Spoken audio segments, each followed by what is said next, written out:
Our topic for today is all about taking charge to one's health.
first is stressor and response. So what is stressor?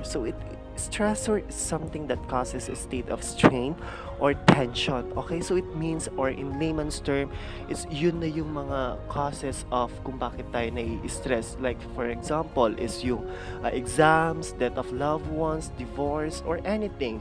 Okay, kung anything kung saan tayo nai-stress. Okay, that needs a strong response to help you vanish from that stress. Okay, so let's define what is stress. Okay, so it is a biological and psychological response experience on encountering a threat. Okay, that we feel we do not have the resources to deal with. Okay, so ito rin sinasabi ko na stressor is the stimulus or threat that causes stress. For instance, exam, divorce, death of loved ones, or moving house, or loss of jobs, and many more. Okay, matatakal natin yan at the end of this discussion. So, stress ito yung isang pinakamalaking kalaban ng mga tao. Okay? Lalo na sa mga students sa kagaya ninyo. So, in this new normal of education, the abrupt of integration of technology sa klase ay isang malaking factor para ma-stress ang mga guro, mga magulang natin, and other stakeholders of education, and even the students who suffers a lot. Okay, so nai-stress kung paano makapag-cope up dahil mahina ang internet, walang gadget sa gagamitin, walang pera na pambili ng makabagong teknolohiya, at higit sa lahat, nahihirapan sumagot kasi true modular na ang approach ng education. Okay, so hindi lang dahil dun, maaaring nai-stress ang bata dahil hindi sila chinachat ng kanilang boyfriend or girlfriend, nai-stress dahil sa ML or other online games. Okay, so what will happen? Okay, kapag na-prolong itong stress mo, it can lead into depression or mental illness.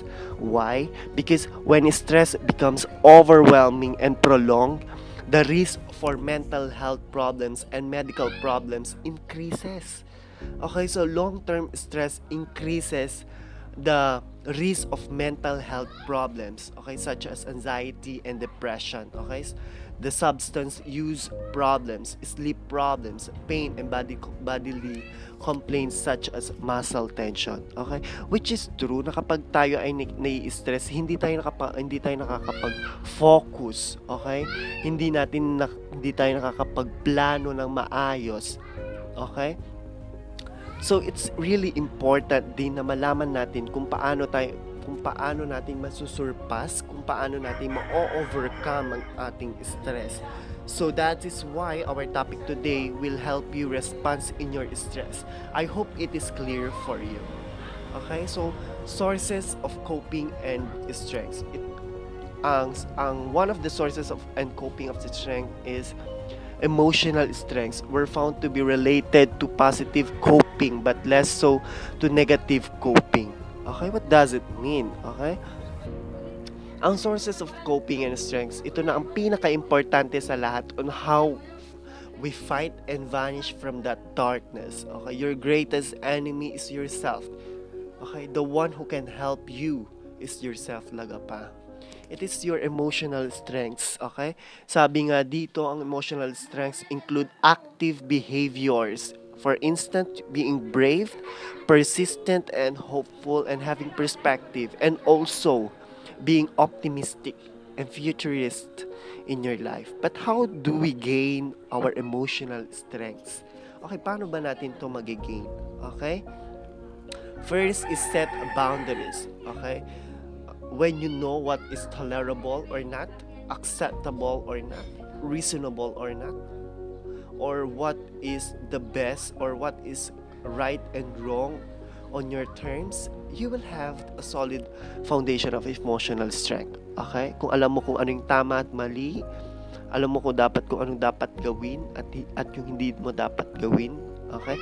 Try to set a boundaries or try to limit yourself in anything na dun sa mga wrongdoings na ginagawa mo. Okay? So next is don't fear the past. Okay? Fear is among the most powerful of all emotions. Okay? Fear can overcome you, even the strongest parts of our intelligence. Okay? Kung magpapatalo ka, wala weak ka. Okay? Kaya matuto tayong wag matakot. Okay, dapat siya ang i-overcome natin, hindi yung fear ang mag-overcome sa atin. Kasi once the fear overcomes us, it leads into a darkness. Wala kang nakikita kundi failure, mistakes, lahat yan. And ayaw mo na kasi natatakot ka nung sumubok ulit. Okay? So if we can be a vulnerable person, okay? If we accept all the mistakes and challenges and try to go beyond those meaning, okay, try to go beyond those pains, okay, the lessons you've learned from that is build you to be a stronger individual in this world, okay. So so don't fear the past, okay. So it's never a bad idea to do an emotional autopsy of past a painful experience, okay. Lahat naman tayo have their own imperfections, have their own mistakes, and every one of us is a product of failures. Okay, walang naging successful na hindi siya nag-fail sa past niya. Lahat ng Alam mo kung bakit nagiging success ang isang tao? Dahil ina-accept nila lahat ng failures and they learn from that and they apply that in their future. Okay, and that is why they genuinely celebrate their success. Yung mga hindi nagsa-success is once na na-fail sila, nag-i-stuck na lang sila dun. Okay, I'm a failure. And I don't want to try it again. Kasi ayoko nang masaktan. I don't want pain. Okay? If you don't be open-minded with those things, wala talagang mangyayari sa buhay mo. Okay? So, don't fear the past. Okay?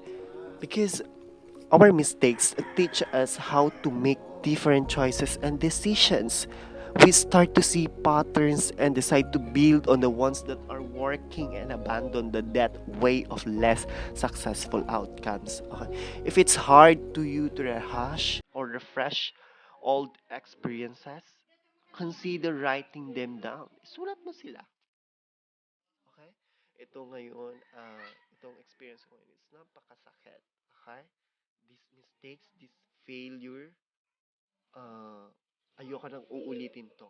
Okay, then write it down kung anong development, kung anong improvement ang gagawin mo, kung anong action ang gagawin mo. Writing can help you improve your emotional and physical well-being as it is a way to release emotions without judgment. Okay? So next is reach out. It's very important to reach out. Okay? It's never a sign of weakness to reach out to others, to scaffold around you when you are weak and provide you a soft place to fall. Okay? Hindi masama ang mag-reach out sa friends, sa family, loved ones, and most importantly sa ating butihing Panginoon. Why?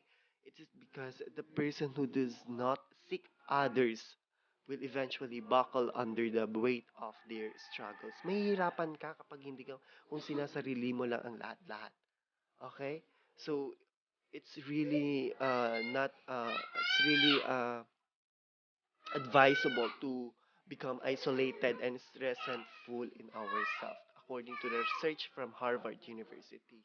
Okay, try to reach out, i-open up mo lahat ng problema mo, lahat ng pains sa mga loved ones mo. So most especially is to connect ourselves in our family. Okay? Sila ang pinaka basic unit na to help us to be founded as to be um, to help us in our self, okay, to overcome those challenges. It gives us a pieces of advice kasi sila talaga nakakaranas ng mga yun. Okay, na experience na nila yun, and those experiences, yung mga lessons na nakukuha nila is yun na yung binibigay nilang advices. Okay? Next is PM is the key. Ito yung uso, di ba? PM is the key. So what does PM means? Okay, practice mindfulness. Okay, practicing mindfulness can help ease psychological stress like anxiety, depression, and pain. Okay, some ways to do this are through exercise, spiritual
mag out of the town ka, pumunta ka sa bukdok, mag-isa mo, and mag-meditate ka, okay? Try to discover yourself, okay? It's really important. Pero it's a process of balance also. Hindi mo kailangan palaging maging introvert, okay? Makipag-interact ka naman din sa mga iba, okay? And also to help you to discover also yourself, okay? Try different, okay? Try different activities or events para makatulong sa sarili mo to improve yourself, to improve your well-being. Okay, next is take care of your body. It is very crucial and important to know because the mind and the body are inseparable. Okay? Kung anong sinasabi ng utak mo is yun yung binibigay ng katawan mo. Okay? By taking good care of your body, your mind will reap the benefits. Okay? Eating a healthy diet can help you of anxiety and depression. Okay, once na high blood ka, na paralyzed ka kasi you are not doing your job to take care of your body. Okay, kumain ka pa rin ng mga taba, nagbalot ka sabay red horse. Ano mangyayari sa katawan mo? It paralyzed. Okay? Kahit anong dikta ng utak mo na gumalaw ka, kung ang katawan mo ay patay na, wala. Okay, only your mind can think but your body cannot act. Okay, so it's really important to take care of your body. Okay, do the best way to help your body be healthy. Okay, because by taking good care of your body and your mind, okay, it it it helps you to improve your self confidence. It helps you to combat depression and alleviate anxiety according to the multiple studies. Okay? So next is ditch drama. Okay, so one thing more is by taking good care of your body is huwag kayo masyadong nagpupuyat sa ML, sa boyfriend nyo. Because ngayon, hindi nyo mararamdaman ang sakit. Hindi nyo mararamdaman ang lahat ng mga lapses sa mga katawan nyo. But pagdating ng pagtanda ninyo, magsasuffer kayo, okay? So it's really important to taking good care of your body habang bata pa kayo. Okay? Ditch the drama. Okay, so in a world where it's hard to walk out your front door without it being documented on social media, taking a second to think about where you want your emotional energy to go.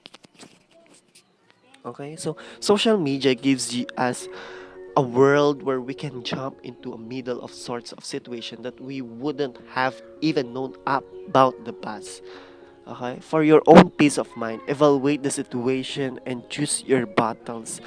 Okay, so minsan kasi kapag nag-Facebook tayo, nagbibigay din siya ng relief. Okay, but try to manage, okay? Huwag tayo masyadong mag-internet. Okay? Kasi it's really not good in our health. Okay? May mga side or may mga advantages, may mga pros and cons naman siya, but we need to balance ourselves. Okay? Consider therapy. Next is consider therapy or speaking with a therapist can you help you gain your strength, okay, whether your issues are big or small. Okay, finding a therapist that you click with can help illuminate your strengths, identify your growing edges, because that growing edges maybe give you a strong feedback on yourself. Okay, so delineate the path to goals. Okay. Okay, so I hope you understand those sources of coping and strengths of emotional strengths. Okay, so next is remember this quote. Okay, remember this quote.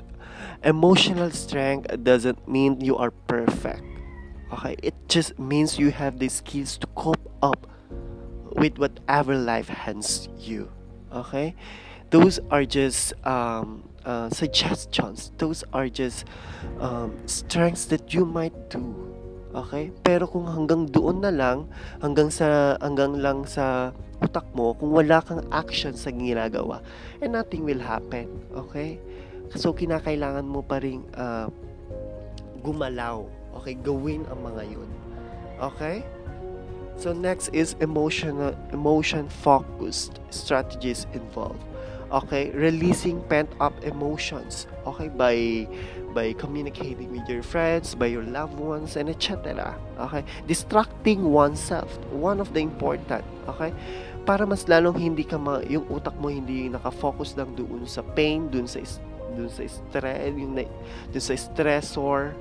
Okay, try to distract yourself, mag-meditate ka, mag-exercise ka, makipag meet up ka sa strangers, hindi naman masama yun. Okay? So managing hostile feelings, okay? Those who those who can manage their emotions, their feelings, ay yun na yung mga taong inaccept yung mga fails, inaccept yung mga mistakes nila, and eventually they learn from that. They extract the meaning. They go beyond in that pain. Okay? So if you become vulnerable in yourself, na um, mas lalo mong na-manage your strong managing is mas lalong alam mo kung anong ginagawa mo. Okay, so meditating, okay, mag-yoga ka, mag-exercise ka, and so on. Okay, that will give you very satisfying moment. Okay, so mindfulness practices, gaya nga yung sinabi ko kanina, using systematic relaxation procedures. Okay, mag-scheduling ka. On this day, ganito ang gagawin ko. On another day, ganito ang gagawin ko. And then, cycle lang yan. Okay, try to formulate a strong process of scheduling. Okay? Next is stress and Filipinos, the social and cultural dimension of stress. Okay, ang stress ay hindi lang nakikita sa school. Okay? It vividly seen in our environment. Okay? For one of the example is um kapag ang environment mo is very mga yung sa environment mo ang taas ng expectation sa'yo, nape-pressure ka at the same time nai-stress ka kung anong mangyayari sa'yo. Okay, kailangan mo mag-strive pero hindi mo nakakaya ang lahat, ganyan, ganyan. Try to be yourself. Okay? Yun na yung pinakamaganda sa lahat. Kung anong kaya mo, gawin mo. Kung hindi mo kaya, strive but don't be frustrated. Okay, that's the greatest lesson that I want to inculcate from you. Okay, example of stress. Okay, ito na yung mga death of loved ones, divorce, loss of job, increase in financial obligations, getting married. Okay, nilagay ko yung getting married because it leads into a family na yan. Okay, yung mga problems sa family, mga ganyan-ganyan. Moving to a new home, yes, a new environment. Okay, chronic illness or injury, emotional problems like depression, anxiety, anger, guilt, and low self-esteem. Okay, those are the examples, or those are the stressors. Okay, taking care of the need of the self-care and compassion. So kung wala kang self-care sa sarili mo, is wala. Ano mangyayari sa buhay mo kung wala kang self-care? Okay? Kung hindi mo pinapangalagaan ang physical self-care mo, wala. Di ba gaya nga nung sinabi ko, kung hindi mo naalagaan ang katawan mo, kung ano nang sinabi ng doctor sa'yo na wag mong kainin, pero kinakain mo, and then eventually na-paralyze ka. Kahit anong dikta ng utak natin, gumalaw ka, pero ang katawan natin, there is no action. Walang mangyayari. Okay? So it's really important to have a physical self-care and also with the emotional self-care and also spiritual self-care. Okay, matatakal natin yan mamaya. Okay, so reasons why self-care is necessary. Okay, first is it increases a sense of self-love, allowing appreciation and acceptance of who a person is. Okay, it promotes feelings of calm and relaxation, serving as a way to refocus and come back to daily life refreshed.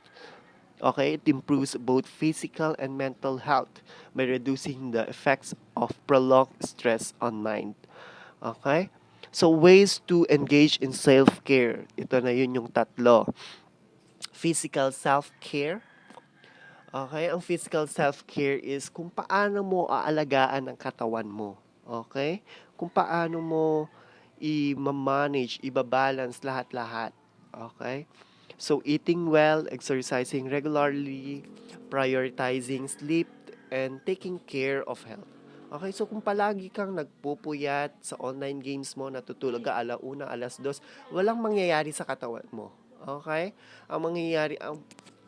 Walang mangyayari sa iyo kundi yung mapapagod, yung katawan mo ay parang lustay na lustay. Okay? Hindi ka nga magsasuffer ngayon. Pero at the end, pagpatak mo ng 40, pagpatak mo ng 50, okay? Mararamdaman mo yung mga sakit. Okay? So it's really important to have a physical self-care. Okay? Alagaan mo yung sarili mo, alagaan mo yung katawan mo. Okay? So next is emotional self-care. Okay, when we say emotional self-care is have a strong um, managing anxiety and anger, sadness and other emotions. Okay? Sabi ko nga sa inyo kanina, to be vulnerable is really important. Okay, kung open-minded ka sa lahat, if you accept all the pains and you will know what you will do. Alam mo ang lahat ng gagawin mo. Okay? So, kung kasi minsan sa atin is kapag nagagalit tayo, okay? Kapag nagagalit tayo is lahat ng mga masasakit na words, lahat ng mga hindi karapat-dapat na sasabihin is nasasabi natin, right? Pero after a minute, after a seconds is marirealize natin na, oh shit, sana hindi ko sinabi. Okay? Andun yung realization. Okay? Na, ala, ba't ko nasabi yun? Nakasakit ako ng damdamin. Okay, so being sensitive, andun na, lahat-lahat. Okay, so if you have a strong managing strategy sa emotions natin, is everything goes smoothly. Okay? So it's really important to have a emotional self-care. Manage your emotions. Okay? Kung alam mo nang kapag nagagalit ka, kung alam mo na sa sarili mo kapag nagagalit ka is nasasabi mo lahat ng masama, try mo manahimik. Okay? So, and then makipag-usap ka later kapag kalmado ka na at relax ka na sa sarili mo. Okay? Be sensitive in you and also be sensitive in the in the others. Okay? Next is spiritual self-care. It's really important. Okay? It's really important to connect with our families, connect with our loved ones, connect to our friends. And most importantly is to attach ourselves in God. Okay? 'Di ba kapag nagmimisa tayo after months, it gives you refreshing moment. It gives you a satisfying moment. Okay? If we connect into the wisdom of God, okay, natututo tayo. Okay? Parang andun tayo sa true self natin. Okay? So, another example is nature meditation. Okay, pumunta ka sa kabundukan and then meditate. Okay? Try to discover different. Okay? Discover also yourself. Kung ano yung mga wants, kung ano yung mga gusto mong gagawin at yung mga hindi mo gagawin. Okay? So if you really know yourself, okay? You know everything. Your wants, your needs, kung anong dapat mong gagawin, kung anong standards, kung anong qualities na gusto mo, and so on. Okay? So, next is taking care of the self, the need of the self-care and compassion. Okay? First is tune in. Okay? Makipag-connect ka, makipag-interact ka Cope up ka with the trends and everything sa environment mo. Okay? Makipag-tune in ka. And after that, evaluate yourself. Assess yourself. Okay, nakakatulong ba 'to sa akin? Kapag nakikipag-usap ba ako sa friends ko is mas lalo akong nare-refresh. Okay, kapag mag-isa lang ako sa bahay at mag-isa lang ako sa bahay is nakakapag-isip ako ng plano at strategy in my life. Mga ganyan. Okay? Try something different. Okay? Huwag ka lang mag-focus kung anong dating meron na. Okay? Basic skills are just basic skills. If you improve that basic skills, make it na make it na mas lalo mong maiintindihan at mas lalo ka magde-develop as individual. Okay? Try to discover something new for yourself. Okay? So next is keep a self-compassion journal. Okay, everything, lahat ng ginagawa mo, isulat mo. Okay, ngayong araw na to is ganito, ganyan. Nakipag-meet up ako kasi may problema ako. Nailabas ko lahat ng problema ko. And then try to write your improvement and also the development na nangyari sa araw na yun. Okay, so in that thing is hindi mo makakalimutan lahat ng bagay-bagay and it gives you a lesson and from that lesson is pwede mo siyang ulit-ulitin basahin. Okay? So next steps is your monitoring. Okay, monitor yourself. Observe yourself. Kung nakakatulong ba yung mga bagay na yun sa sarili ko or hindi. Okay? So that's thing after mo nag-monitor kapag may improvement kang mangyari and then balik ka sa tune in. Okay? The cycle of self-care. Andun. Okay, cycle lang 'yan, paulit-ulit lang 'yan.